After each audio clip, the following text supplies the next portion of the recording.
Welcome dears. Political science की last 2 classes में से पहली क्लास में हमने राजनीति और राजनीति विज्ञान को समझा, इसकी कुछ महत्वपूर्ण परिभाषाओं को देखा, कुछ बेसिक कॉन्सेप्ट्स को समझा।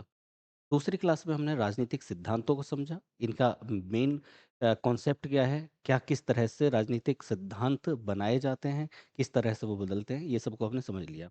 आज हम आधुनिक राजनीति विज्ञान के तहत व्यवहारवाद और उत्तर व्यवहारवाद को समझने वाले हैं। ये व्यवहारवाद क्या है और उत्तर व्यवहारवाद क्या है, एक बार एक नज़र में आपको लगवा देता हूँ। आधुनिक राजनीति विज्ञान क्या है, इसको किन लोगों ने बताया, परंपरागत से व्यवहारवाद कैसे अलग हुआ और व्यवहारवाद के बाद में उत्तर व्यवहारवाद क्यों आया, कब आया और किस तरह से आया और इसकी ज़रूरत क्या पड़ी हमें।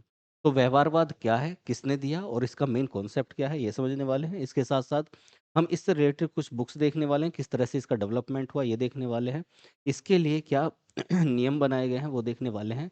उसके अलावा राजनीतिक सिद्धांतों का पतन किस तरह से हुआ और उसके बाद में उत्तर व्यवहारवाद कैसे आया। तो हम ये सब आज समझने वाले हैं। उम्मीद है कि आपको एक अच्छा और बेहतर कंटेंट मिलेगा और मिल रहा होगा। लास्ट की 2 क्लासेस में आपने देख लिया होगा, नहीं तो आप प्लेलिस्ट में जाइएगा।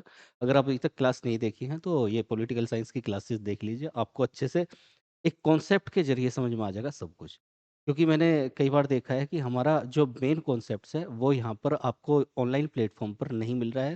सभी लोग mostly questions, objective and answers, MCQs के थ्रू ही बताते हैं, जिससे जो हमारा बेसिक कॉन्सेप्ट है, एक थीम, वो कहीं न कहीं छूट जाती है। तो मेरा मोटिव यही है कि मैं उस थीम को आपको दे पाऊँ और इसके साथ-साथ फिर हम ऑब्जेक्टिव्स भी ले पाएँ। तो इसके लिए आपको बस इतना सा करना है कि मेरे साथ में जुड़े रहना है और ज़्यादा से ज़्यादा जो इस सब्जेक्ट से रिलेटेड स्टूडेंट्स हैं, उनको सबको जोड़ के रखना है, ठीक है? क्लास अच्छी लगती है तो बाद में लाइक कर देना, पहले आप क्लास देख लो, उसके बाद देखते हैं। देखो, आधुनिक राजनीति विज्ञान की जब हम बात कर रहे हैं, तो लास्ट क्लासेस में मैंने समझाया था कि राजनीति और राजनीति विज्ञान है क्या? राजनीति, राजनीति विज्ञान, राजनीतिक सिद्धांत, किस तरीके से ये अलग हैं और क्यों अलग हैं और बेसिकली इनका डिफरेंस क्या है? तो वहाँ पर मैंने बताया था। इसके अलावा मैंने बताया कि सिविक्स क्या है, नागरिक शास्त्र क्या है। हम नागरिक शास्त्र और राजनीति विज्ञान को एक साथ क्यों देख रहे हैं? राजनीति विज्ञान, नागरिक शास्त्र को देख रहे हैं तो राजनीतिक सिद्धांतों की ज़रूरत क्या पड़ी? ये ऑलरेडी मैं डिटेल में समझा चुका हूँ, ठीक है? एक संक्षेप में आपको बता देता हूँ कि जो भी हमारे समाज के लिए व्यक्ति, मानव समाज सब कुछ जोड़ के, जो हमारे कुल मिला के एक सार के रूप में समाज के लिए उसको उसके डेवलपमेंट के लिए जो आवश्यक तत्व हैं, वही हमारी राजनीति है, समस्याएँ समाधान, यही राजनीति में चलता है। उसके लिए एक जो हम अध्ययन कर रहे हैं, वही राजनीति विज्ञान है और उस अध्ययन के तहत जो हम कुछ रूल्स बना रहे हैं, कुछ नियमावली बना रहे हैं, वही हमारे राजनीतिक सिद्धांत है। ये सब हम बना किस लिए रहे हैं? नागरिकों के लिए, समाज के लिए बना रहे हैं, तो ये नागरिक शास्त्र का पार्ट हो जाता है। तो इनको बेसिकली मैंने अलग-अलग करके बता दिया है। अब हुआ क्या? देखो, ये तो था राजनीति और राजनीति विज्ञान की बात। कुछ परिभाषाएँ भी हमने देखी, जैसे समस्याएँ समाधान, किसी ने उसको इतिहास से जोड़ा, जॉन सीले हमने देखा था, इतिहास से जोड़ के उसको बता रहे हैं राजनीति विज्ञान को, तो ये सब हमने देख लिया। अब बेसिकली है क्या कि जो पहले शुरुआती दौर में था, शुरुआती दौर में क्या था, एक शुरू में मैंने बताया था कि सभी कुछ जितने भी हमारे सब्जेक्ट्स हैं, सभी अगर हम इस इन सब्जेक्ट्स की बात करें, जैसे राजनीति विज्ञान, नागरिक शास्त्र, इतिहास, इन सब सब्जेक्ट्स की बात करें, तो ये किसकी देन है? तो ये सब एक ही सामाजिक विज्ञान की देन है, ठीक है? तो अर्थशास्त्र है, राजनीति विज्ञान है, ये सब समाजशास्त्र के अंतर्गत आते हैं। एक टाइम पे ये सब्जेक्ट अलग-अलग होने लगे, जब इनका दायरा बढ़ने लगा। लेकिन उससे भी पहली बात करें तो वहाँ पर क्या है, हमारे पास में फिलॉसफी है। लोगों ने अलग-अलग फिलॉसफीज़ दी, अलग-अलग दार्शनिकताएँ दी, दार्शनिक अपने थॉट्स दिए, उनके बिहाफ़ पर हमने सभी विज्ञानों को जन्म दिया। जब ये दार्शनिक थॉट्स हो रहे थे, जो फिलॉसफी है, वो फिलॉसफिकल बातें हो रही थी, तो कौन थे उस टाइम पे शुरुआती अगर हम बात करें तो कौन था? सुकरात थे, प्लूटो थे, अरस्तू थे, ठीक? मैंने इस चीज़ को भी समझा दिया है। तो वहाँ पर क्या था, हम एक परंपरागत रूप से कब तक? लगभग 1900 के आसपास तक, 19वीं शताब्दी के लास्ट में जाकर 20वीं शताब्दी के शुरू में, मतलब 1900 5, 1910, 1915, 20 इसके आसपास तक। हम क्या है, वही पुराने वाले पैटर्न पर, हालाँकि बदलाव होते हुए आ रहे थे, बदलाव क्यों हो रहे थे वो भी मैंने समझा दिया। क्योंकि कोई भी जो हमारे नियम हैं, कोई भी जो हमारे सिद्धांत हैं, कोई भी हम मैंने एक उदाहरण देके समझाया, जैसे कि जीवन के लिए भी अलग-अलग सिद्धांत हैं, भूगोल में भी अलग-अलग सिद्धांत हैं। तो वो सिद्धांत क्या हैं, वो बदलते रहते हैं टाइम टू टाइम। उनमें डेवलपमेंट, चेंजेज़, मॉडिफ़िकेशंस आते रहते हैं। तो उसी के तहत जब ये बदलाव कुछ-कुछ बदलाव होता हुआ चल रहा था, लेकिन हम जो अपना पैटर्न यूज़ कर रहे थे राजनीति विज्ञान का, राजनीतिक सिद्धांतों का, वो पुराना वाला यूज़ कर रहे थे, जो चला हुआ पहले कभी से आ रहा था, जिसको हमने बोला परंपरागत। अब अचानक से क्या होता है, ये थॉट्स बदल रहे हैं, लोगों के विचार बदल रहे हैं, सिद्धांत बदल रहे हैं। एक दिन में ये चेंजेज़ नहीं आया कि व्यवहारवाद आ गया हो, उत्तर व्यवहारवाद आ गया हो। तो मैंने बताया 1900 के आस-पास तक सब कुछ चल रहा था। लोग जो नए-नए राजनीतिज्ञ थे, वो अपने-अपने राजनीतिज्ञ विश्लेषक थे। वो अपने-अपने विचार दे रहे थे। अब धीरे-धीरे करके उनके विचारों को उतना महत्व नहीं मिला, कब तक नहीं मिला? जब तक विश्व युद्ध नहीं हो गया, ठीक है? क्यों नहीं मिल रहा है? देखो, मेंडल की आवर्त सारणी, केमिस्ट्री में कुछ चीज़ होती है, सबने थोड़ा-सा पता होगा, या फिर आर्किमिडीज़ का सिद्धांत मैंने एक उदाहरण लिया था, या फिर पुराना है जैसे कि एराटोस्थनीज़ ने क्या कहा, टोलेमी ने क्या कहा इस विश्व के लिए, पृथ्वी के लिए। तो वो जो जिन्होंने पहले सिद्धांत दे दिए हैं, वो अपने सिद्धांतों को अमल करवाते हुए मतलब लोग उनकी ही विचारों को पढ़ते हुए चल रहे हैं, समझते हुए चल रहे हैं। लेकिन जब कोई नया विचार आएगा, तो उसको इम्प्लीमेंट होने में टाइम लगेगा। उसके लिए उसका तर्क दिया जाएगा कि ये आपका विचार सही क्यों है? जो पहले वाला है हम उससे इसको तापित कैसे करें? मतलब इसको बदलाव कैसे लाएँ? तो कोई उतना सटीक चीज़ मिल नहीं रही थी, है ना? जब सटीक चीज़ क्यों नहीं मिल रही? सब कुछ चलता हुआ रहा है, राजनीति चल रही है, सभी जगह चल रही है, नॉर्मल है। तो अपने जो नए-नए सिद्धांत, नए-नए थॉट्स हैं, उनका स्पष्टीकरण ठीक तरीके से नहीं हो पा रहा है। हालाँकि विचार बदलते हुए आ रहे हैं, समझना मेरी बात को। लेकिन अचानक से क्या हो रहा है? विश्व युद्ध हो रहा है। सभी को पता होगा 1914-15 के आसपास ये जब विश्व युद्ध चला है और 1919-20 तक ये खत्म हुआ है, तो उस विश्व युद्ध के दौरान बहुत सारे बदलाव हुए। एक बदलाव ये भी देखा गया है क्या कि यूएन का जो पुराना रूप है, यूनाइटेड नेशंस संयुक्त राष्ट्र का, वो पुराना रूप बन के उभर के सामने आया। जब वो उभर के सामने आया तो यहाँ से आप बदलाव देखेंगे। देखो, यहाँ पर कॉन्सेप्ट समझनी ज़रूरी है। आप सोचेंगे मैं यहाँ पर ये क्यों नहीं बता रहा हूँ या फिर व्यवहारवाद, उत्तर व्यवहारवाद क्यों नहीं बता रहा हूँ, वो सब तो कर ही लेंगे। लेकिन उनका बेसिक कॉन्सेप्ट समझना ज़रूरी है जो सब्जेक्ट के लिए ज़रूरी होता है। ठीक है? नहीं तो ऑब्जेक्टिव भी निकाल लेते हम। तो देखो है क्या, यहीं पर आप देखेंगे कि विश्व के बहुत सारे राष्ट्र, बहुत सारे देश अपना वजूद ले रहे हैं। जो कभी उपनिवेश हुआ करते थे या गुलाम हुआ करते थे, वो आज़ाद हो पा रहे हैं। ठीक है? तो यहाँ पर बदलाव देखने को मिल रहा है। वो बदलाव कहाँ पर देखने को मिल रहा है? विश्व युद्ध के तुरंत बाद में। और भारत भी तभी आज़ाद हो रहा है 1947 में। हालाँकि ये मुहिम बहुत पहले से छिड़ी हुई थी, लेकिन द्वितीय विश्व युद्ध के बाद में भारत आज़ाद हो रहा है। तो प्रथम विश्व युद्ध से द्वितीय विश्व युद्ध का जो दौर है, वो बहुत चेंजिंग वाला था। फिर प्रथम विश्व युद्ध और फिर द्वितीय विश्व युद्ध। द्वितीय विश्व युद्ध कब हुआ नहीं पता है तो 1939 के आसपास से और 44-45 तक, ठीक है? 45 में 1945 में क्या बन गया था? यूएनओ, मतलब अपने नए रूप में आ गया था। तो यूएनओ को जब आपने देखा तो वहाँ पर भी यही कहानी आपको देखने मिली कि भई जब पुराना वाला यूएन है हमारा, यूनाइटेड नेशन पुराना वाला संयुक्त राष्ट्र है, तो नए की क्या ज़रूरत है? तो वहाँ पर ज़रूरत थी। क्योंकि पुराना वाला यदि सही तरीके से काम कर पाता, ध्यान से मेरी बात को समझना।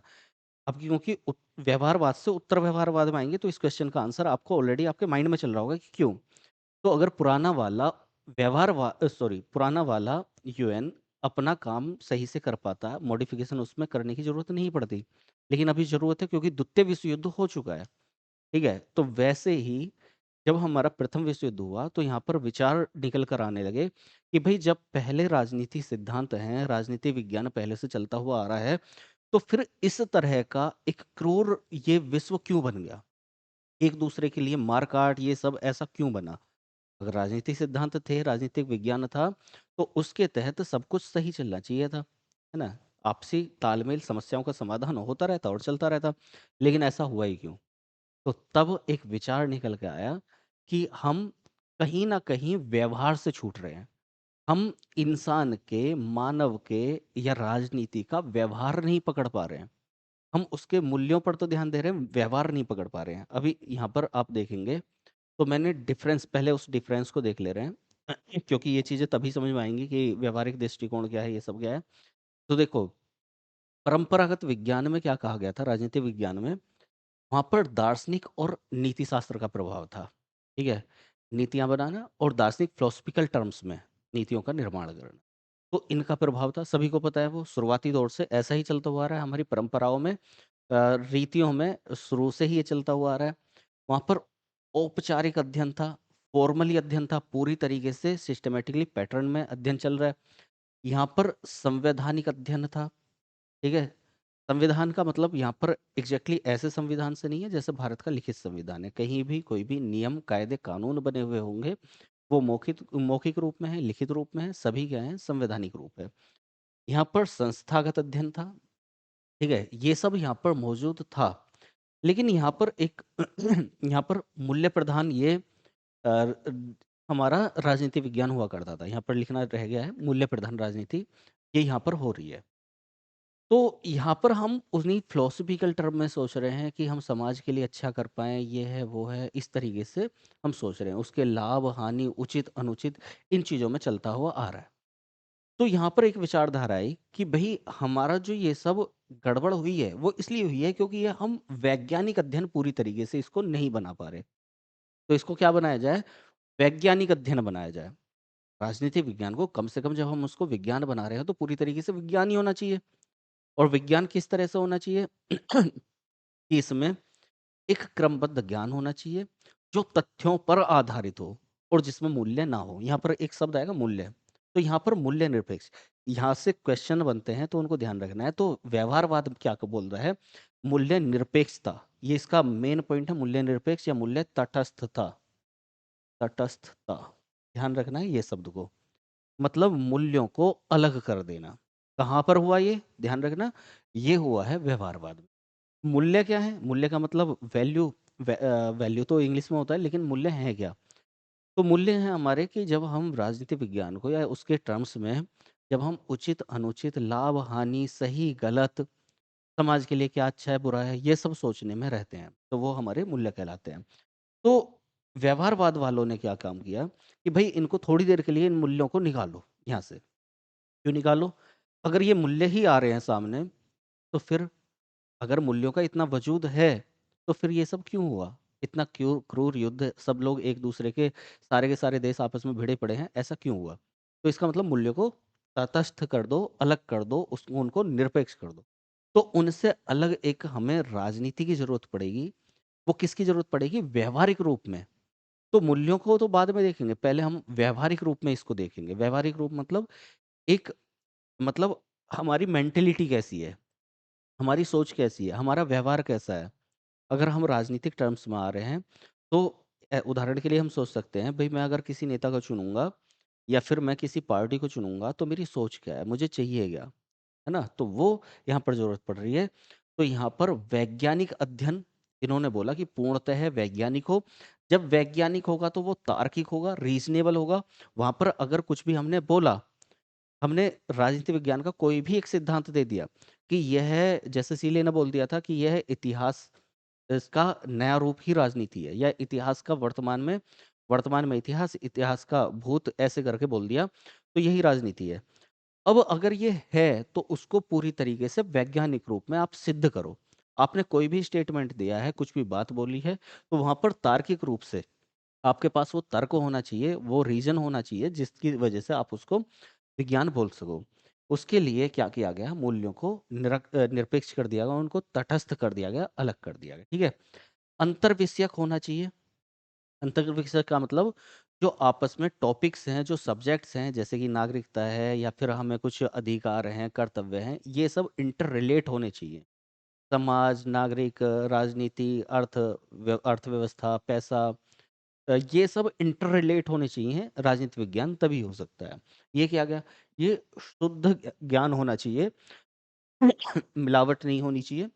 तो ये यथास्थितिवादी थे, ठीक है? यथास्थिति, तो यहाँ पर आएगा ये परिवर्तन, सामाजिक परिवर्तन की माँग करने वाले। तो थोड़ा-थोड़ा सा डिफरेंस यहाँ पर समझना है। तो ये संस्थागत अध्ययन को महत्व दे रहे हैं, ये संवैधानिक अध्ययन को महत्व दे रहे हैं, औपचारिक रूप से।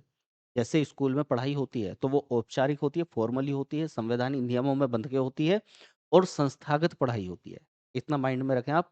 क्यों? क्योंकि वो पहले से परंपरागत चलती हुई आ रही है। तो ये क्या है? परंपरागत। ये वैज्ञानिक रूप से, तार्किक रूप से मूल्यों को निरपेक्ष करते हुए अंतर्विषयक सभी सब्जेक्ट्स को मिलाकर तभी विज्ञान बनेगा। शुद्ध ज्ञान होना चाहिए, विज्ञान बना रहे हैं, और यथा स्थिति में उसको रहना चाहिए, अपनी ही स्थिति में उसको रहना चाहिए राजनीति विज्ञान को। और सबसे यहाँ पर जो डिफरेंस आएगा उसको इसको अभी देखेंगे। इन्होंने क्या काम किया?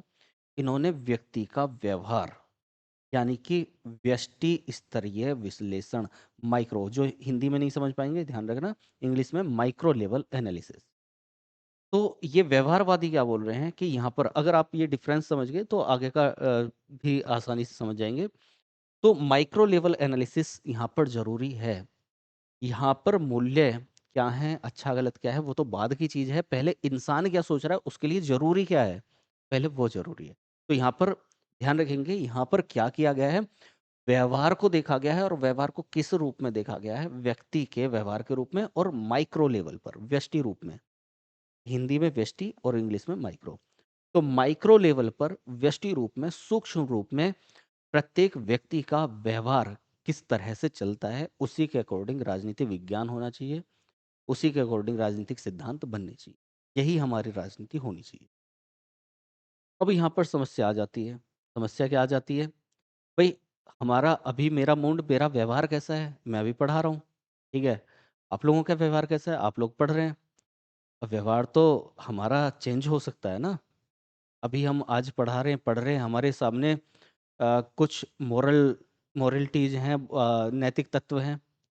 कल को हम कुछ और करेंगे, जॉब करेंगे, पता चला वहां पर जॉब में जाकर और हम रिश्वत ले रहे हैं। अभी हम पढ़ रहे हैं कि रिश्वत नहीं लेनी है। तो व्यवहार क्या है, व्यवहार चेंज होता रहता है, और पर्सन टू पर्सन वेरी करता है, एक एक पर्सन के। तो व्यवहार एक ऐसा सॉफ्टवेयर है जो चेंज होता रहेगा, पर्सन टू पर्सन चेंज होगा, और टाइम टू टाइम चेंज होगा। तो सबसे बड़ी समस्या यहाँ पर यही आई, इसको माइक्रो लेवल पर देखने में। अब हमने मूल्यों को हटा दिया, अच्छा बुरा हटा दिया, और हम मानव के, इंसान के व्यवहार को ढूंढ रहे हैं कि इंसान का व्यवहार कैसा है। तो यहाँ पर ये सबसे बड़ी परेशानी आ गई। और जब ये परेशानी आई और द्वितीय विश्व युद्ध हुआ, तो फिर से ये क्वेश्चन खड़ा हो गया कि अब क्यों भैया, अब क्यों? अब तो आपको जवाब देना पड़ेगा। तब ये उत्तर व्यवहारवाद की एक धारणा आती है। व्यवहार मतलब जो हमारा बिहेवियर है। अगर आपको अभी तक व्यवहार का नहीं पता चला है, बिहेवियर अगर इंग्लिश वाले हैं तो ये लिखना चाहिए था मुझे इंग्लिश में भी, लेकिन टाइम का अभाव होता है थोड़ा सा, तो इसलिए थोड़ा एडजस्ट कर लेना। तो बिहेवियर, अब जो हमारा बिहेवियर है, ये बिहेवियर से हमारा व्यवहारवाद बना, और उसके बाद में उत्तर व्यवहारवाद का मतलब क्या है, उत्तर मतलब बाद में, और व्यवहारवाद। तो बाद वाला व्यवहारवाद क्या कह रहा है कि भैया मूल्यों को हम निरपेक्ष नहीं कर सकते, इनको भी हमें महत्व देना पड़ेगा। हम अनुप्रयुक्त ज्ञान, जो हमारा जो हमारा व्यवहारिक ज्ञान है, जो हमने यूज कर रखा है, जो हम चलते हुए जिस व्यवहार में आ रहे हैं, वो हम यूज करेंगे, उस ज्ञान को यूज करेंगे प्रैक्टिकली। हम अपने प्रैक्टिकली नॉलेज को यहाँ पर लेंगे, लेकिन साथ में हमें मूल्यों को महत्व देना पड़ेगा। अगर हमने मूल्यों को महत्व नहीं दिया, तो वहाँ पर राजनीति संभव नहीं है। क्यों नहीं है? क्योंकि अगर हम अच्छा बुरा भला उचित अनुचित नहीं सोचेंगे, तो फिर हम कर ही किसके लिए रहे हैं? भाई, मानव के लिए भी कर रहे हैं, तो भी तो इसलिए कर रहे हैं ना, उसका अच्छा बुरा सोच सकें। तो इसलिए मूल्यों को महत्व देना पड़ेगा। ये कौन कहता है? उत्तर व्यवहारवाद बाद वाले लोग। और ये अनुप्रयुक्त ज्ञान, ध्यान रखना, प्रैक्टिकली नॉलेज को यहाँ पर लेना बोल रहे हैं। समाज में ये परिवर्तन की मांग कर रहे हैं कि यहाँ पर समाज में परिवर्तन चलता रहेगा, ऐसा नहीं है कि यथास्थिति बना रहेगा। क्योंकि समाज में परिवर्तन बन होता रहता है, समाज के भी विचार और समाज में बदलाव आता रहता है। तो उस बदलाव के अकॉर्डिंग, ये बोल रहे हैं यथास्थिति है, नहीं है यथास्थिति, समाज में बदलाव होता है। जब बदलाव होता है तो उसके अकॉर्डिंग ही तो हम अपने राजनीतिक विज्ञान को समझेंगे। अब सबसे बड़ी बात, ये समष्टि स्तरीय विश्लेषण, अर्थात मैक्रो लेवल एनालिसिस, एक बड़े लेवल पर व्यक्ति के व्यवहार को, यानी कि एक या मानव के व्यवहार को नहीं, पूरे समाज के व्यवहार को समझने की बात कर। तो ध्यान रखना, यहाँ माइक्रो लेवल, यहाँ मैक्रो लेवल। यहाँ स्थितिवादी, यथास्थिति, यहाँ पर बदलाव। यहाँ पर क्या, मूल्य निरपेक्ष कर दिए गए, यहाँ पर मूल्य को दोबारा ले लिया गया। तो जो हमारा परंपरागत राजनीति विज्ञान चल रहा था, इन्होंने उसमें बदलाव किया, थोड़ा सा मूल्यों को निरपेक्ष कर दिया, लेकिन इन्होंने इनके मूल्यों को लेकर साथ में, अब देखो, आप ये बोलेंगे कि इन्होंने परंपरागत को मना किसी ने नहीं किया है। लेकिन इन्होंने क्या किया है, इसमें से मूल्य निकाल दिए। उत्तर व्यवहारवाद वालों ने, बाद वालों ने क्या काम किया, इनको ऐसे ही लिया, इनके मूल्यों को लिया कि भई हाँ, जैसे चलता हुआ आ रहा था, वो होना चाहिए। लेकिन उसमें साथ में प्रैक्टिकली नॉलेज डाल दो, ठीक है? अनुप्रयुक्त ज्ञान डाल दो और उसमें साथ में क्या करो, मानव के व्यवहार को एक बड़े लेवल पर समझो और उसके अकॉर्डिंग राजनीति विज्ञान होना चाहिए।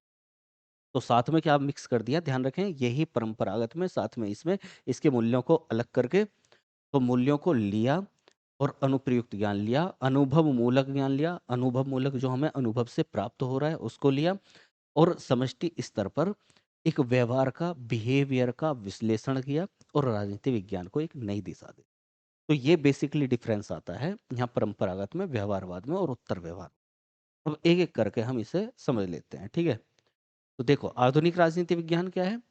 व्यवहारवादी दृष्टिकोण है, हमारे बिहेवियर पर आधारित है। एक शब्द याद रखना है, जब हम बिहेवियर करेंगे तो यहाँ पर मैंने लिखा भी हुआ होगा कहीं पर, बिहेवियरलिज्म, LISM। बिहेवियरलिज्म इस व्यवहारवाद का इंग्लिश रूप है। बिहेवियरिज्म नहीं करना, लिज्म। तो यह व्यवहारवादी दृष्टिकोण है, अधिक व्यापक है। शब्दों को ध्यान देना है, क्योंकि राजनीति विज्ञान में सबसे बड़ी बात ये होती है कि हम किस शब्द का कितना सटीक अर्थ तक पहुंच पाते हैं, वहीं से हमारे क्वेश्चंस बनते रहते हैं। तो ये अधिक व्यापक है क्योंकि मैक्रो लेवल पर हो गया है और यथार्थवादी है। ध्यान रखना, अभी का जो राजनीति विज्ञान है वो यथार्थवादी है। समाज में जो बदलाव हो रहे हैं वो वर्तमान में कैसा है, यथार्थ में कैसा है, यथार्थ मतलब वास्तविक स्थिति में कैसा है, वो यथार्थवादी है। केवल राजनीतिक क्रियाकलापों का अध्ययन नहीं, केवल साथ में लगा हुआ है, ध्यान रखना, राजनीतिक क्रियाकलापों का तो अध्ययन है, लेकिन केवल राजनीतिक क्रियाकलापों का अध्ययन नहीं है। इसके साथ साथ क्या है, राजनीतिक क्रियाकलापों के अध्ययन के साथ साथ, मतलब इनका अध्ययन तो होगा ही होगा, जो राजनीति में क्रियाकलाप चल रहे हैं उसके साथ साथ समस्त मानव जीवन एक इकाई है, अतः समस्त मानव जीवन के क्रियाकलापों का भी अध्ययन है। समझ गए? तो राजनीति विज्ञान अभी वर्तमान में जो व्यवहारवादी दृष्टिकोण है, आधुनिक राजनीति विज्ञान का, वो क्या है, बहुत व्यापक लेवल पर है और कैसा है, यथार्थवादी है, प्रेजेंट में क्या है वो उसको ध्यान में रखता है और राजनीतिक क्रियाकलापों का विश्लेषण, राजनीतिक क्रियाकलापों का अध्ययन के साथ साथ वो क्या है, समस्त मानव जीवन के क्रियाकलापों का भी अध्ययन है। मानव जीवन में जो भी क्रियाकलाप होते होंगे, मानव जीवन इसी को हम व्यापक बोल रहे हैं, मैक्रो लेवल पर बोल रहे हैं, ठीक है? नहीं तो मानव के व्यवहार की बात करते हैं, माइक्रो लेवल हो जाएगा। तो उसका भी अध्ययन, तो राजनीतिक क्रियाकलापों का अध्ययन, साथ में समस्त मानव जीवन के क्रियाकलापों का अध्ययन हम आधुनिक राजनीति विज्ञान में देखते हैं। राजनीति विज्ञान मूलतः मनुष्य के राजनीतिक क्रियाकलापों का तथा इसके संदर्भ में मानव जीवन के सामाजिक, ध्यान रखना है, सामाजिक जीवन का, आर्थिक जीवन का, धार्मिक जीवन का, अन्य पक्षों का अध्ययन करता है।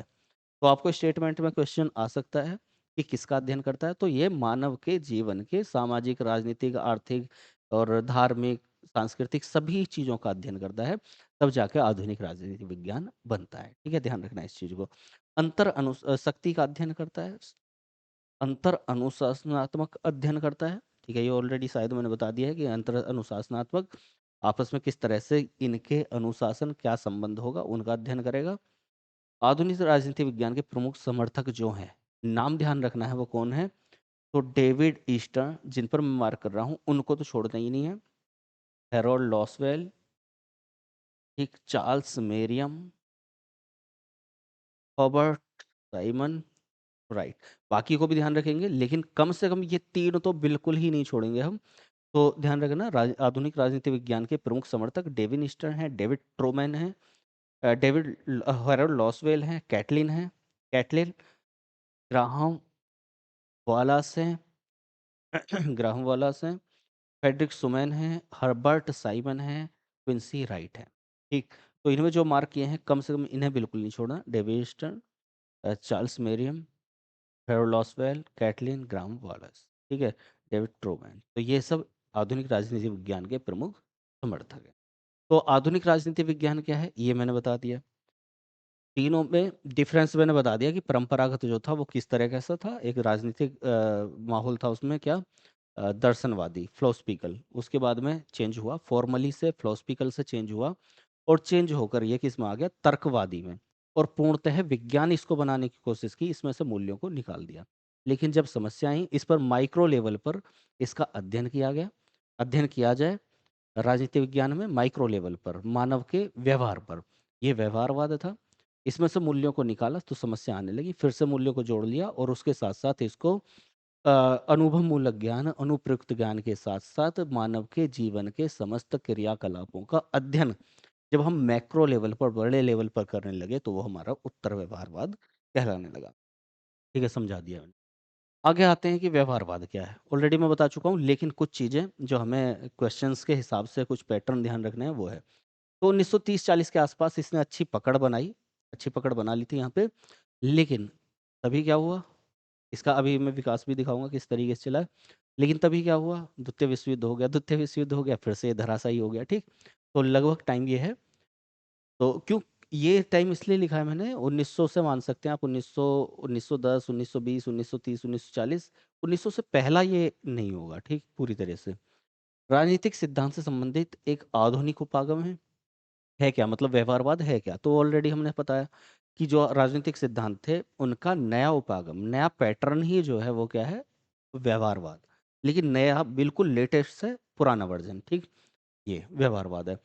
मूल्यों के स्थान पर किसको महत्व दिया था इसमें? तथ्यों को। क्वेश्चंस होते हैं ये, तो इन्हें ध्यान रखना है, ये ऑलरेडी समझा चुका हूँ मैं। तो इसमें किसको महत्व दिया? फैक्ट्स को, ठीक है? यथार्थवादिता को।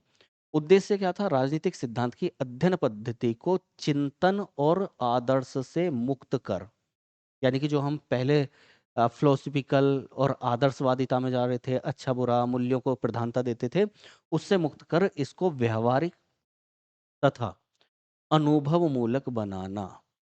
ध्यान रखना, अनुभव मूलक इसमें भी है। तो व्यवहारिक और अनुभव मूलक बनाना इसका उद्देश्य था। प्रैक्टिकली बनाना, बिहेवियर के हिसाब से बनाना और अध्ययन फिलोसफिकल चीज़ों को छोड़ देना, ठीक?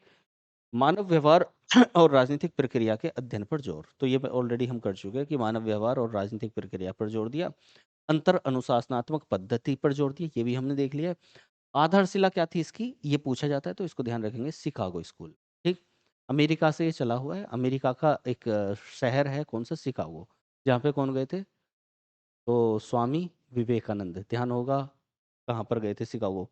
तो ये शिकागो स्कूल में चार्ल्स मैरियम, हैरोल्ड लॉसवेल और टीवी स्मिथ, तो 2 नाम तो कम से कम ज़रूर याद रखने हैं, हैरोल्ड लॉसवेल और चार्ल्स मैरियम, इनको बिल्कुल नहीं छोड़ सकते। तो इन्होंने मुख्य रूप से आधारशिला रखी इसकी, और साथ में ये भी सहायक थे इनके, टीवी स्मिथ। तो चार्ल्स मैरियम और हैरोल्ड लॉसवेल के प्रयासों से, चार्ल्स मैरियम, हैरोल्ड लॉसवेल के प्रयासों से क्या हुआ, अमेरिका के शिकागो शिकागो स्कूल में इस नए वाले पैटर्न की, नए वाले प्रैक्टिकल चीज़ों की क्या रखी गई? आधारशिला रखी गई। समर्थक कौन है? डेविन स्टर्न भी इसके समर्थक हैं। कई बार ये आपको परेशान करेंगे डेविन स्टर्न, क्योंकि जो मुख्य रूप से उत्तर व्यवहारवाद की आधारशिला रखी हुई है, वो डेविन स्टर्न ने रखी हुई है। तो कन्फ्यूजन ये हो जाता है, क्योंकि व्यवहारवाद का थोड़ा-सा अगेंस्ट में जा रहा है उत्तर व्यवहारवाद। तो ये इसको भी मान रहे हैं और उसको भी मान रहे हैं। तो इसी में थोड़ा-सा बदलाव है उत्तर व्यवहारवाद, अलग से कुछ नहीं है, बस ये ध्यान रखना है। तो डेविन ईस्टर्न इसके समर्थक भी हैं और उत्तर व्यवहारवाद के भी। तो डेविन ईस्टर्न हो गए, चार्ल्स मैरियम हो गए, हैरोल्ड लॉसवेल हो गए, ग्राहम वॉलस हो गए, रॉबर्ट डेहल हो गए और बेंटले, ये हो जाते हैं। तो ये कुछ नाम ध्यान रखने हैं। रॉबर्ट डेहल, इन्होंने 6 प्रकार से कुछ चीज़ें बताई थी। अ, और Graham Wallace, Harold Lasswell, Charles मेरियम, David stern, ठीक है? तो ये क्या है? ये व्यवहारवाद है। तो व्यवहारवाद अच्छे तरीके से समझ गए होंगे आप लोग, मुझे उम्मीद है। बस इतना सा ध्यान रखना है कि राजनीतिक सिद्धांतों का एक नया उपागम है, जिसमें मूल्यों को तटस्थ करके क्या करा? व्यवहार पर जोर दिया, अनुभव मूलक ज्ञान पर जोर दिया, चिंतन और आदर्शवादिता या फिलोसफिकल दार्शनिक चीज़ों को इसने दूर कर दिया, और उससे अंतर अनुशासनात्मक पद्धति पर जोर दिया। पूरी तरीके से विज्ञान के रूप में, प्रैक्टिकली विज्ञान के रूप में इसको बनाने की कोशिश की गई, और कहाँ पर? शिकागो स्कूल में इसकी आधारशिला रखी, चार्ल्स मैरियम और किसने? Harold Lasswell. तो ये सब हो जाते हैं। अब इसका विकास कैसे हुआ है, तो उसको एक बार देख लेते हैं। तो शुरुआती दौर में ग्राहम वालास, मैंने बताया था कि नाम ध्यान रखना है, ग्राहम वालास, 1908 की बात है ये। हालांकि टाइम को ध्यान नहीं रखना, बस यहाँ पे इसलिए टाइम को रखा है मैंने, जिससे आप ये समझ सकें कि भई ये कब की बात है, क्योंकि अभी हम बात कर रहे हैं 1930-40 की। तो मैंने शुरुआत में ही बता दिया था कि कोई भी जो नियम चेंज है, कोई भी जो नए सिद्धांत हैं, वो एक साथ एक टाइम पे नहीं आते। बहुत ज़्यादा टाइम लग जाता है उनको बदलने में। तो 1908 के आसपास में इन्होंने एक बुक लिखी, ह्यूमन नेचर इन पॉलिटिक्स। अब जब ह्यूमन के नेचर की बात कर रहे हैं, ह्यूमन बिहेवियर की बात कर रहे हैं, तो इसका मतलब व्यवहारवाद की, बिहेवियरलिज्म की यहाँ पर झलक इसी बुक में दिख गई थी। और इसके बाद जो लोग आ रहे हैं, वो इस पैटर्न को यूज़ करेंगे। तो पहली झलक, जो सबसे पहली झलक दिख रही है, वो हमें कहाँ पर दिख रही है? 1908 में ग्राहम वालास की एक बुक है, human nature in politics. Politics में, राजनीति में मानव का जो व्यवहार है, प्रकृति है, वो किस तरह की है। तो ये पहली पुस्तक जिसमें हमें पता चला कि हाँ, ऐसा भी कुछ हो सकता है, व्यवहार के ऊपर भी हम राजनीति को लेकर जा सकते हैं। ठीक है? तो ये निकल के आ रहा है। और the Bentley, the process of government, इन्होंने पुस्तक लिखी थी, द प्रोसेस ऑफ गवर्नमेंट। इसको भी ध्यान रख सकते हैं आप। चार्ल्स मैरियम की पुस्तक को बिल्कुल भूलना है ही नहीं। न्यू एस्पेक्ट्स ऑफ पॉलिटिक्स, यानी कि राजनीति में नई नई संभावनाएं, नए उम्मीदें राजनीति में, चार्ल्स मैरियम। और चार्ल्स मैरियम ने ही क्या किया था, बताया था मैंने, शिकागो स्कूल में क्या करा था, व्यवहारवाद की नींव रखी थी। तो व्यवहारवाद का बौद्धिक पिता किसको कहा जाता है?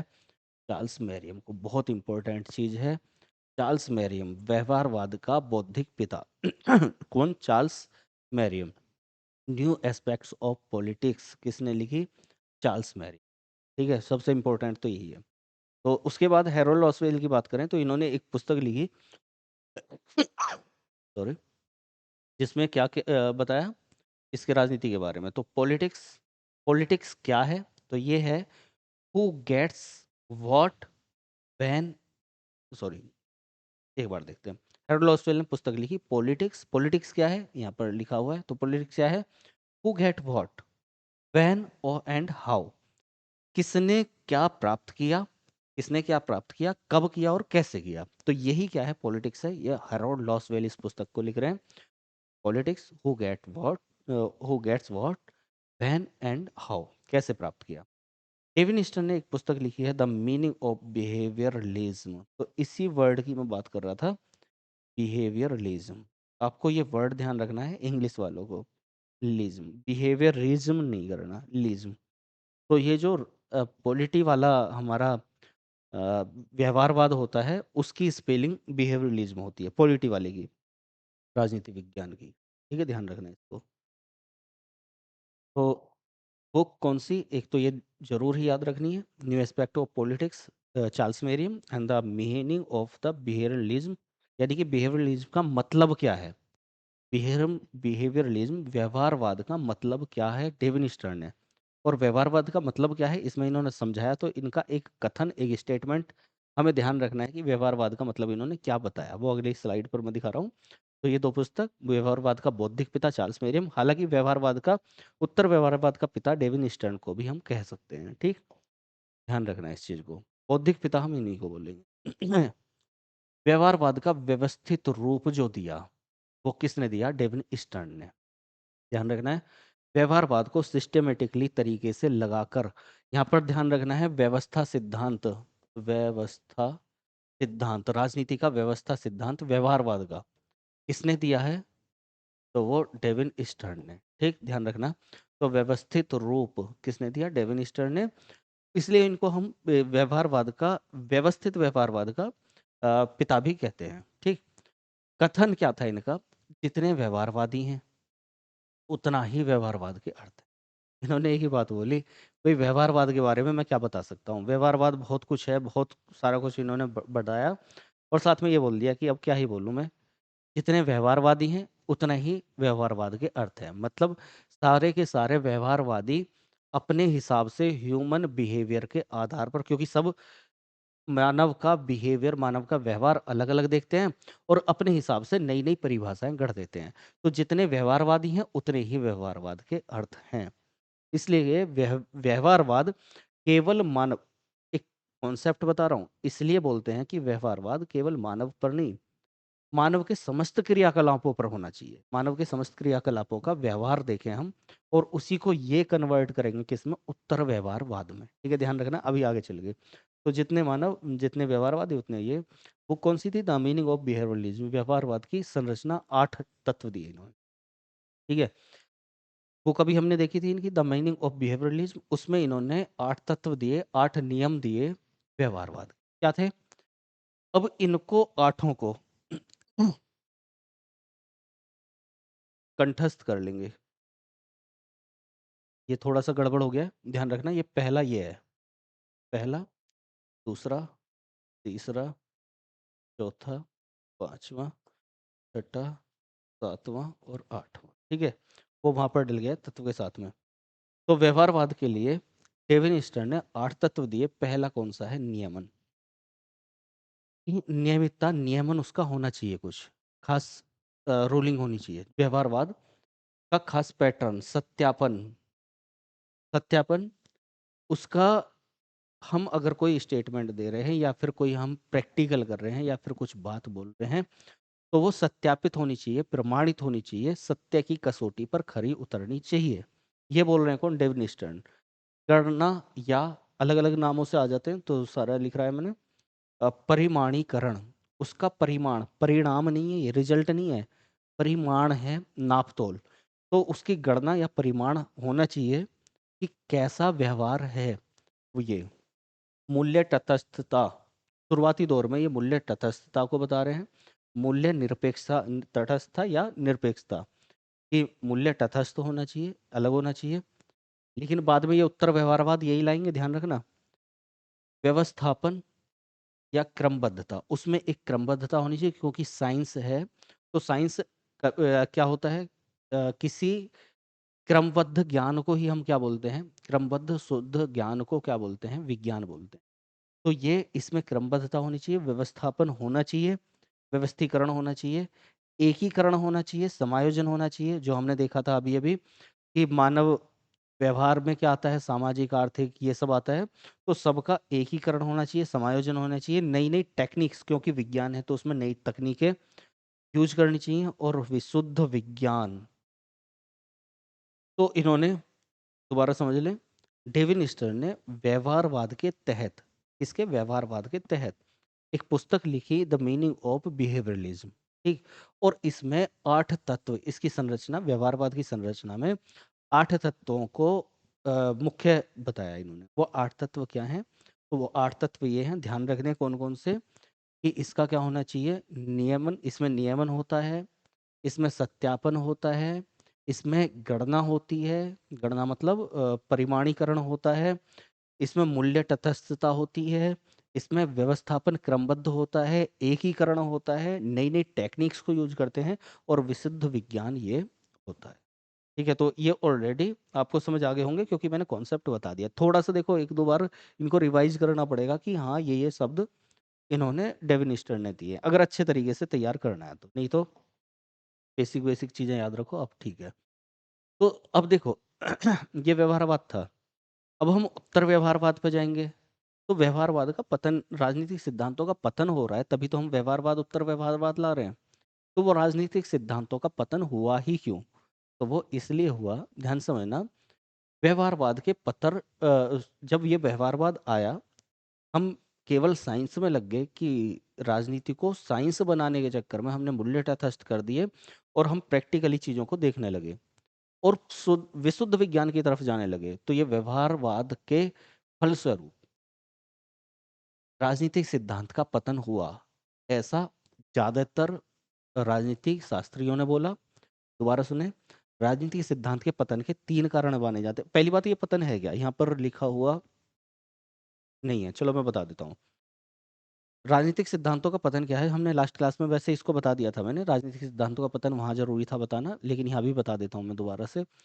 देखो, जिस टाइम पे हमारे बाकी विज्ञान, जैसे कि हमारा या फिर बाकी सब्जेक्ट्स जैसे इतिहास, भूगोल, तो भूगोल, अर्थशास्त्र, ये सब पनप रहे थे, दूसरे सब्जेक्ट, दूसरे विज्ञान पनप रहे थे, उनके सिद्धांत बढ़ रहे थे, या फिर हम अगर साइंस की बात करें तो रसायन विज्ञान, भौतिक विज्ञान, इनका डेवलपमेंट जब चल रहा था, तो कहीं न कहीं राजनीतिक सिद्धांतों का उतना डेवलपमेंट नहीं हो पाया। जब उतना डेवलपमेंट नहीं हो पाया, तो वो डाउन रह गया। तो उसी को हमने बोला कि भई राजनीतिक सिद्धांतों का तो पतन हो गया है। तो ये पतन हुआ क्यों है? जब उसका रीज़न जाना, तो अलग-अलग तरीके से इसका पतन बताया गया कि इसके पतन के पीछे जो कारण है वो क्या है? एक व्यवहारवाद कारण है, एक इतिहासवाद कारण है और एक प्रत्यक्षवाद कारण है। ये अलग-अलग कारण बताए। तो हमें सीधा-सीधा पूछा जाता है कि सॉरी, राजनीतिक सिद्धांत के पतन के पीछे क्या कारण बताए गए हैं? तो व्यवहारवाद, इतिहासवाद और प्रत्यक्षवाद। व्यवहारवाद किसने बताया? ज़्यादातर ने व्यवहारवाद को बताया, क्योंकि हम व्यवहारवाद की क्लास कर रहे हैं। तो इसलिए ये वाली स्लाइड हालाँकि मैं पिछली क्लास में भी करा चुका हूँ, लेकिन यहाँ पर इसलिए समझाना ज़रूरी है। तो व्यवहारवाद को पतन माना, क्यों? क्योंकि व्यवहारवाद के फलस्वरूप केवल तथ्यों को महत्व दिया जाने लगा। मूल्य क्या हो गए? अलग हो गए। जब मूल्य अलग हो गए और तथ्य आने लगे, तथ्य मतलब फैक्ट्स, जैसे सूरज पूरब से निकलता है, फैक्ट्स है, सीधा-सीधा है, पश्चिम में जाकर छिप जाता है, फैक्ट है। तो हम उसका क्या क्या हुआ? फैक्ट्स पर जोर देने लगे राजनीति में। तो यह व्यवहारवाद में जब ये हुआ, तो राजनीति के सिद्धांत कहीं-कहीं डाउन हो गए। मूल्य महत्वहीन हो गए, तथ्यों को महत्व दिया, मूल्य महत्वहीन हो गए, इसलिए ये पतन हुआ। राजनीतिक आदर्शों और मूल्यों की उपेक्षा की गई। वही है, मूल्यों और आदर्शों की उपेक्षा की गई थी। तो व्यवहारवाद की वजह से राजनीतिक सिद्धांतों का पतन हुआ। तभी तो उत्तर व्यवहारवाद आएगा। ध्यान से समझना, क्यों हम यहाँ पतन को देख रहे हैं। राजनीतिक सिद्धांतों में जो पतन हुआ है, उसके जो नियमों को उपेक्षा हुई है, उसके बाद नया एक सिद्धांत आएगा, तो उसको उत्तर व्यवहारवाद बोला जाएगा। किस डेविन स्टर्न ने एक कारण माना किसे? इतिहासवाद को। इतिहासवाद क्या है? वो जो राजनीति विज्ञानी हैं, वो क्या बोलते हैं? वो इतिहासवाद की तरफ इसका रुख रखते हैं। जैसे कि जो राजनीति विज्ञान है, वो इतिहास मतलब इतिहास ही राजनीति है, राजनीति ही इतिहास है। जैसे कि पुराने समय में जब राजा महाराजा हुआ करते थे, तो उनके दरबारों में जो राजनीति चलती थी, उनकी जो आपस में लड़ाइयाँ होती थीं, वो उस समय की राजनीति थी। और हमारे लिए आज के लिए क्या है? वो इतिहास। मान लिया मौर्य चंद्रगुप्त मौर्य और घनानंद या सिकंदर, इस टाइम की जो राजनीति है, उनके लिए राजनीति थी, हमारे लिए क्या है? वो अब का इतिहास है। जिसको जैसा कि जॉन सीले ने बोला था, ठीक? गार्डनर ने बोला था। तो जो राजनीति थी उस समय की, वो आज का इतिहास है। तो हम इतिहासवाद की तरफ ज़्यादा जोर देने लगे, इसलिए डेविन ईस्टर्न ने इसको एक कारण माना। प्रत्यक्षवाद को किसने कारण माना है? जर्मीनों ने। और मुख्य कारण व्यवहारवाद को माना गया है, ये भी ध्यान रखना है। प्रत्यक्षवाद क्या है? ये तो आप याद कर लेंगे, लेकिन प्रत्यक्षवाद है क्या? अनुभववादी दार्शनिक पद्धति, फिलोसॉफिकल थॉट्स जो अनुभव में हमें मिलते हैं, वही प्रत्यक्षवाद है। मतलब प्रत्यक्ष रूप से, सीधा-सीधा, ठीक? जिसमें केवल वैज्ञानिक पद्धति से प्राप्त ज्ञान को ही उपयुक्त जिसमें केवल वैज्ञानिक पद्धति से प्राप्त ज्ञान को ही उपयुक्त, विश्वसनीय और प्रामाणिक माना जाता है। तो वही क्या है? प्रत्यक्षवाद। तो इस प्रत्यक्षवाद की वजह से, इतिहासवाद और व्यवहारवाद की वजह से जब राजनीति सिद्धांतों का पतन हुआ, उत्तर व्यवहारवाद जैसी चीज़ें हमें देखने को मिल रही हैं यहाँ पर 1970 के आसपास, ठीक है? 1969 एग्ज़ैक्टली फिगर आप ध्यान भी रख सकते हैं, नहीं तो 1970 60-70 के आसपास, ठीक है? किसने? डेविन ईस्टन ने, ठीक? इस उत्तर व्यवहारवाद की शुरुआत की। ये क्या है? राजनीतिक सिद्धांतों को पुनर्जीवित करने के लिए। क्यों? क्योंकि व्यवहारवाद की वजह से राजनीतिक सिद्धांत का पतन हो गया है। जब उनका पतन हो गया, डाउनफॉल चला गया राजनीतिक सिद्धांतों में, उनके रूल्स को, उनके नियम को, उनके सिद्धांतों को, उनके प्रिंसिपल्स को उतना महत्व नहीं दिया जा रहा है। तो उनमें उनको पुनर्जीवित करने के लिए, दोबारा अच्छा करने के लिए क्या? उत्तर व्यवहारवाद जैसी एक संज्ञा दी गई। किसके द्वारा? डेविड ईस्टन के द्वारा। ध्यान रखना है, डेविड ईस्टन। चार्ल्स मेरियम व्यवहारवाद, डेविड ईस्टन उत्तर व्यवहारवाद। मूल्यों के अन्वेषण में फिर से रुचि के फलस्वरूप, मूल्यों का फिर से बढ़ाना है उन्हें, यानी कि मूल्य जो तटस्थ कर दिए गए हैं, अलग कर दिए गए हैं, उन्हें दोबारा से इसमें डालना है। उचित अनुचित देखना पड़ेगा, हमें लाभ हानि देखनी पड़ेगी, सही गलत देखना पड़ेगा, हम तभी समाज का विकास कर सकते हैं। तो ये इन्होंने बोला, डेविनिस्टर ने राजनीति विज्ञान की व्यवहारवादी क्रांति को नया रूप देते हुए उत्तर व्यवहारवाद की शुरुआत की। तो वो हमने ऑलरेडी देख लिया है। तथ्यों के साथ क्या हुआ इसमें? मूल्य। और दोनों का आपस में सामंजस्य बिठा दिया गया। समष्टि स्तरीय विश्लेषण हुआ, ये ऑलरेडी मैं बता चुका हूँ। एक समग्र रूप में, व्यापक रूप में, अब मैक्रो लेवल पर, बड़े स्तर पर ये हुआ। डेविड ने इसने दो तत्वों पर बल दिया, पूछा जाता है तो दोनों तत्व याद रखने, कार्यवाही और प्रासंगिकता। डेविड स्टन ने उत्तर व्यवहारवाद में मूल्यों को डाल दिया और बड़े लेवल पर उसका विश्लेषण किया। और साथ में क्या हुआ, दो तत्वों पर जोर दिया। वो तत्व कौन से थे? एक कार्यवाही और प्रासंगिकता। तो कार्यवाही क्या है? व्यवहारिक अध्ययन पर जोर देना। क्या है? कार्यवाही। व्यवहारिक अध्ययन पर जोर देना है कार्यवाही। कार्यवाही का मतलब जो हम व्यवहार कर रहे हैं, मानव का जो व्यवहार है, वो राजनीतिक भी, सांस्कृतिक भी, उसका खुद का भी, सारी चीजों को मिलाकर जो उसका व्यवहार है, मानव जीवन का समग्र व्यवहार, तो उसके अध्ययन पर जोर देना कार्यवाही है। यानी कि समस्याओं का उचित समाधान करने के लिए, समस्याओं के उचित समाधान के लिए जो व्यवहार का अध्ययन है वही कार्यवाही है। एक ये तत्व हुआ। दूसरा हुआ मूल्यात्मक अध्ययन पर जोर दिया गया, यानी कि मूल्यों का उसमें समावेश किया गया। मूल्यांकन अध्ययन पर जब जोर दे रहे हैं तो वो प्रासंगिकता कहलाया। ठीक है, तो ये तत्व दो किसने डाले? किसने इन दो तत्वों पर बल किसने दिया? Devin Easton.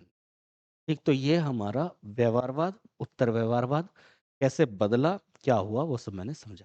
ठीक है, क्लास समाप्त हो चुकी है, लेकिन 1 मिनट का रिवीजन जरूरी है। बस इतना कहूंगा कि अच्छा लगे तो लाइक जरूर कर देना। बाकी आप आपस में ज़्यादा से ज़्यादा जोड़ें। अगर पॉलिटिकल साइंस वाले स्टूडेंट हैं तो उन्हें ज़्यादा से ज़्यादा जोड़ें, जिससे कि ऐसे कॉन्सेप्ट्स के साथ में मैं सारी क्लासेज कंप्लीट कर पाऊँ। जितना आप लोगों का साथ मिलेगा उतना ही ज़्यादा क्लासेज हो पाएंगी।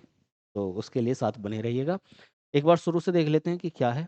एक बार रिवीजन, मतलब क्विक नोट लेना बहुत ज़्यादा जरूरी होती है। हमने समझा क्या, आधुनिक राजनीति विज्ञान क्या है। तो जो व्यवहारवादी दृष्टिकोण है वर्तमान का, हमारे बिहेवियर के अकॉर्डिंग राजनीति में जो व्यवहारवादी दृष्टिकोण है, जिसमें अनुभव मूलक है, जो वही क्या है, वही आधुनिक राजनीति विज्ञान है। तो इसमें इनके प्रमुख समर्थक भी हमने देख लिए, ये भी देख लिया है। तीनों का डिफरेंस हमने देख लिया है। अनुभव मूलक को इसमें डाल के चलना, ठीक है, अनुभव मूलक इनमें है। तो ये परंपरागत व्यवहारवाद और उत्तर व्यवहारवाद, डिफरेंस क्या है वो चीज़ें आप लोग देख लीजिए। व्यवहारवाद क्या था उसको हमने देख लिया, अनुशासनात्मक, अनुभव मूलक, मूल्यात्मक, चिंतन को अलग करना, मूल्यों को अलग करना। उसका विकास कैसे हुआ, डेवलपमेंट कैसे हुआ, कुछ बुक्स को ध्यान रखना है, वो बुक्स मैंने बता दी हैं, ये बुक्स ध्यान रखनी है आपको। उसके बाद में डेविड ईस्टन ने किस तरह से 8 तत्व बताकर ये व्यवहारवादी दृष्टिकोण दिया। उसके बाद राजनीतिक सिद्धांतों का जब डाउनफॉल गया तो उसको व्यवहारवाद एक कारण माना गया उसका, और उत्तर व्यवहारवाद जैसी अवधारणा हमारे सामने आई जो डेविड ईस्टन ने ही दी। और इसको व्यवहारिक जो राजनीतिक विज्ञान था, व्यवहारवाद के बाद में उत्तर व्यवहारवाद के जरिए ये पुनर्जीवित किया गया। इसमें कुछ समावेश किया इन्होंने, मूल्यों के साथ साथ, तथ्यों के साथ साथ मूल्यों को फिर से समावेशित कर लिया। और डेविनिस्ट ने दो तत्वों पर बल दिया, कार्रवाई और प्रासंगिकता। तो ये हमारा आज की क्लास थी। अब नेक्स्ट क्लास में मिलते हैं, तो उसके लिए बस आपको साथ में बने रहना है, ज़्यादा से ज़्यादा स्टूडेंट्स को जोड़ के चलना है, जिससे कि हम अच्छा अच्छा क्लासेज कर पाए। और उसके बाद अभी ऑब्जेक्टिव्स भी लेने हैं, तो उसे भी करेंगे। फिलहाल के लिए इतना ही, मिलते हैं क्लासेज में। तब तक के लिए धन्यवाद। जय हिंद।